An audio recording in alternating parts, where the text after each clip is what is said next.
Hello student, class 10 chapter number 7 coordinate geometry.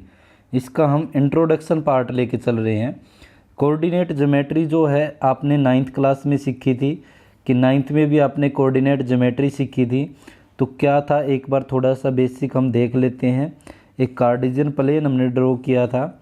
ये वाली होती थी एक्स एक्सिस, ये होती थी हमारे पास वाई एक्सिस, और ये वाली होती थी एक्स एक्सिस जो कि नेगेटिव होती थी यहाँ पे एक्स एक्सिस एक्स डैश, और ये वाली होती थी वाई डैश।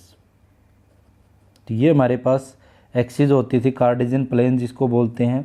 जैसे यूनिट डिस्टेंस यहाँ पे हमारे पास 0,0 है, ओरिजिन है, उससे आगे एक एक यूनिट का गैप 1 2 3 4 डैश, इस टाइप से हमारे पास एलिमेंट होते थे। इसी टाइप से यहाँ पे -1 इस तरफ नेगेटिव होते थे वाई एक्स एक्सिस के, -3 इस टाइप से। ऐसे ही 1 2 3 ये पॉजिटिव होते थे ऊपर की तरफ, और नीचे की तरफ नेगेटिव -1 -2 -3 -4 इस टाइप से ये नेगेटिव होते थे। तो आपने ये पढ़ा था कि ये वाली होती है ओरिजोनटल, ये होती है वर्टिकली। एक ये देखा था हमने जहाँ पे एक्स एक्सिस और वाई एक्सिस टच करते हैं वो पॉइंट होता है ओरिजिन। ये वाले होते थे क्वाड्रेंट, जैसे ये फर्स्ट क्वाड्रेंट, ये सेकंड क्वाड्रेंट, ये थर्ड क्वाड्रेंट, ये फोर्थ क्वाड्रेंट। उसके बाद अगर हमें 2,3 अगर इसके ऊपर ड्रॉ करना है, 2,3 ड्रॉ करना है, एक्स एक्सिस पे 2 और वाई एक्सिस पे 3, दोनों को मिला दें, जहाँ पे ये मिलेगा वो क्या आ जाएगा 2,3 आ जाएगा। तो ये हमने सीखा था। अब यहाँ पे ये वाला 2 जो है वो एक्स एक्सिस का पहला पॉइंट होता है एक्स का, दूसरा होता है वाई का। एक्स वाले पॉइंट को हम अबसिस्सा बोलते थे, अबसिस्सा, और वाई वाले पॉइंट को ऑर्डिनेट बोलते थे, ऑर्डिनेट। ये हमने 9th क्लास में सीखा था, अबसिस्सा, ऑर्डिनेट। ये वाला फर्स्ट क्वाड्रेंट हमने सीखे थे, ये पॉइंट हमने ड्रॉ करने सीखे थे। जैसे कई बार क्या होता है 3,0, जब हमारे पास ये एक्स एक्सिस इस पे y0 होता है और वाई एक्सिस पे क्या होता है x0 होता है।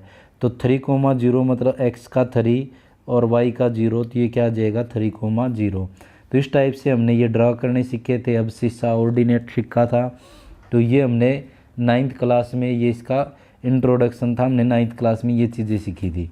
अब 10th क्लास में हमने एक्स्ट्रा क्या सीखेंगे, जैसे अब हमारे पास क्या होगा, जैसे यहाँ से एक पॉइंट हमारे पास और एक पॉइंट यहाँ है, ये वाला पॉइंट x1 y1 है, ये पॉइंट x2 y2 है। अब हमें क्या निकालना हो गया, ये p और क्यू की हमें डिस्टेंस निकालनी होगी। तो यहाँ से अब हमारे पास फार्मूला होता है, सबसे पहले डिस्टेंस फार्मूला क्या आता है, डिस्टेंस फार्मूला। तो डिस्टेंस फार्मूला होता है जो कि हमारे पास रूट के अंदर x2 - x1 का स्क्वायर प्लस y2 - y1 का स्क्वायर, ये हमारे पास डिस्टेंस फार्मूला होता है। इसको हम ऐसे भी लिख सकते हैं, अगर देखो 4 में से -2 का स्क्वायर करें और 2 में से -4 का स्क्वायर करें, क्या अलग आएगा। 2 में से अगर 4 में से 2 गया, 2 का स्क्वायर 4, यहाँ से -2 का स्क्वायर क्या आ जाएगा +4, तो सेम ही आता है। इसलिए हम इस फार्मूले को ऐसे भी लिख सकते हैं कि x1 - x2 का whole square plus y1 - y2 का होल स्क्वायर। इस टू टाइप से भी हम लिख सकते हैं इसको, क्योंकि यहाँ पे इसका स्क्वायर भी यही आएगा और इसका भी यही आएगा। तो ये भी क्या है, हमारे पास डिस्टेंस फार्मूला है। तो डिस्टेंस फार्मूला हमारे पास ये यूज करेंगे हम, जैसे कोई एक पार्ट पे लेके चले हम, जैसे 2,3 ये पॉइंट है, ये 4,5 पॉइंट है। तो अब इसका डिस्टेंस निकाले, डिस्टेंस पी क्या हो, तो क्या निकाले हम, डिस्टेंस पी क्या हो। तो पी क्या हो डिस्टेंस निकालेंगे, x2 - x1, 4 माइनस, जैसे ये x2 और y2 हो गए, ये x1 y1 हो गए। तो यहाँ से 4 - 2 का स्क्वायर प्लस y2 - y1 5 - 3 का स्क्वायर।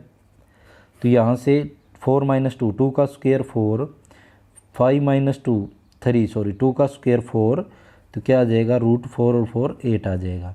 तो ये क्या आ जाएगी हमारे पास यूनिट, अगर कोई सेंटीमीटर मीटर है तो ठीक है, नहीं तो ये हमारे पास डिस्टेंस फार्मूला होता है कि हमें किसी की डिस्टेंस निकालनी हो, ये कोई कोऑर्डिनेट हमें दिए मिलेंगे। तो डिस्टेंस फार्मूले को हम इस तरीके से भी लिख सकते हैं। और एक और होता है हमारे पास, जब हमारे पास x, y कोई पॉइंट है, इसकी डिस्टेंस निकालनी है, distance x, y from origin से हमें इसकी क्या निकालनी हो, डिस्टेंस निकालनी हो। तो इसके लिए क्या फार्मूला हो जाता है, जब भी हम किसी की पॉइंट, जैसे ये कोई पॉइंट है x, y है, और इसका ओरिजिन से मतलब 0, 0 से जब हम डिस्टेंस निकालते हैं तो डिस्टेंस क्या आएगी। तो जब हम इसकी डिस्टेंस निकालते हैं तो x - 0 x का स्क्वायर और y - 0 y का स्क्वायर। जब भी हम ये यूज करते हैं किसी पॉइंट की ओरिजिन से हमें डिस्टेंस निकालनी हो तो डायरेक्ट हम इसका यूज कर सकते हैं। तो एक हमारे पास ये नोट होता है, अगर हमारे पास सीधा ओरिजिन से पूछा जाता है तो हम डायरेक्ट ये भी निकाल सकते हैं। जैसा कि अगर हमारे पास कोई पॉइंट है 2, 3 और इसकी डिस्टेंस निकालनी है फ्रॉम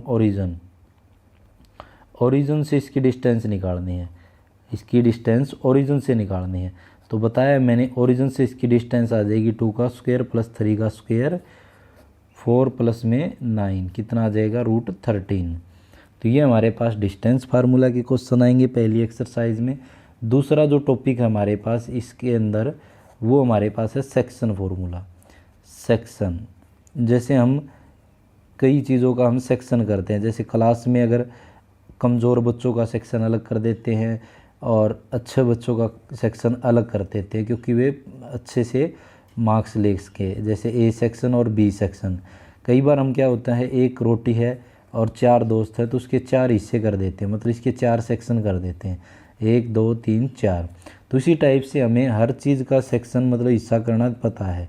जैसे ये लाइन है, इसके हमने 2 हिस्से कर दिए। तो कई बार क्या होता है, एक बराबर भी होते हैं और कई बार देखो यहाँ इस तरफ वाला बड़ा हिस्सा और इस तरफ बड़ा छोटा हिस्सा है। तो ऐसे ही हमारे पास सेक्शन फार्मूला होता है, जब ये पॉइंट होते हैं x1, y1 और x2, y2, यहाँ इनका रेशो m/n में डिवाइड कर रहा है। इस लाइन को किस रेशो में डिवाइड कर रहा है, m/n में। जैसे p और q है, ये हमारे पास कोई r पॉइंट है, r पॉइंट इस लाइन को किस रेशो में डिवाइड कर रहा है, m/n में, कि r divide line segment in ratio, line segment A be in ratio, किस रेशो में, m/n में। तो इस रेशो में डिवाइड कर रहा है। तो सेक्शन फार्मूला हमारे पास क्या होता है, सेक्शन फार्मूला। तो सबसे पहले मैं सेक्शन फार्मूला लिख देता हूँ और समझा देता हूँ आपको। तो सेक्शन फार्मूला ये होता है, इसकी मल्टीप्लाई इसके साथ होता है, mx2 प्लस n की मल्टीप्लाई x1 के साथ होती है, nx1 अपॉन में होता है m+n, जो हमारे पास ये रेशो है ये। फिर इसी की तरह my2 प्लस ny1 अपॉन में m+n, ये हमारे पास क्या होता है, सेक्शन फार्मूला होता है। तो इस फार्मूले के बेस पे हम आगे एक्सरसाइज में क्वेश्चन करेंगे। एक लास्ट फार्मूला होता है इसके अंदर, लास्ट फार्मूला हमारे पास है mid point formula, mid point formula. तो ये जो फार्मूला है वो हमारे पास, ये फार्मूला क्या है, इसी से बना हुआ है, बेस है। अगर ये बिल्कुल बीच में होता है तो मिड पॉइंट फार्मूला होता है। वो क्या होता है, अगर कोई लाइन है x1, y1 ये पॉइंट है, इसके x2, y2 पॉइंट है, ये पी क्यू लाइन है, इसके बिल्कुल बीच में अगर r पॉइंट है, r क्या है, r is mid point, mid point of किसका है, पी क्यू का। तो पी क्यू का मिड पॉइंट है, तो मिड पॉइंट फार्मूला क्या कहता है हमें, मिड पॉइंट फार्मूला कहता है हमें इसका और इसका जोड़ x1 plus x2 divide by 2 comma y1 plus y2 divide by 2, ये हमारे पास मिड पॉइंट फार्मूला होता है। तो आशा है कि आपको ये फार्मूले अच्छे से समझ में आ गए होंगे और इनका मैं थोड़ा प्रूफ भी लेके आऊँगा। तो आगे मैं कंटिन्यू क्लासेस पूरी एक्सरसाइज करेंगे। तो ऐसे ही वीडियो देखते रहिए। धन्यवाद।